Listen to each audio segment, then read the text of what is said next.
The issue of apologetic Islamic intellectuals reflects a broader challenge within Muslim communities, where scholars often feel pressured to accommodate non-Islamic perspectives. In doing so, they may dilute core Islamic values, aiming to maintain harmony. This tendency can blur the clarity of Islamic rulings and compromise the unity of the Ummah. While the intention is to foster inclusivity, it weakens the foundation of Islamic principles, leaving Muslims uncertain about key religious guidelines, such as in matters of halal certification.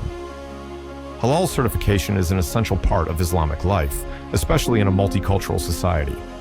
However, some voices argue that it's an unnecessary burden for small businesses.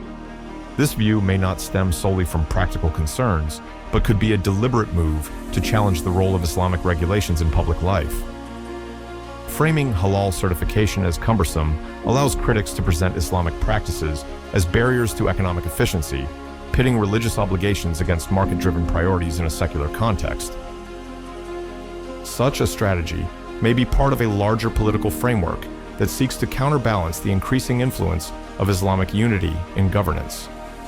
By portraying Islamic regulations as restrictive or outdated, critics may aim to weaken the position of Islamic political movements. The broader narrative paints Islamic practices as backward or incompatible with modernity, fostering a sense of division between Muslims and non-Muslims in society, particularly over issues of public policy and governance. The rising unity within the Islamic Ummah poses a challenge to secularist movements that prefer a clearer separation between religion and state affairs. Framing Islamic practices like halal certification as excessive helps create a wedge issue. This stokes division by implying that Islamic regulations are burdensome and hinder national progress. In reality, these attempts aim to undermine Islamic cohesion and foster distrust between Muslim and non-Muslim communities. Secularist strategies often rely on subtle narratives that question the relevance of Islamic regulations in a modern state. By emphasizing economic concerns or international perception, these strategies can create an image of Islamic principles as obstacles to national development.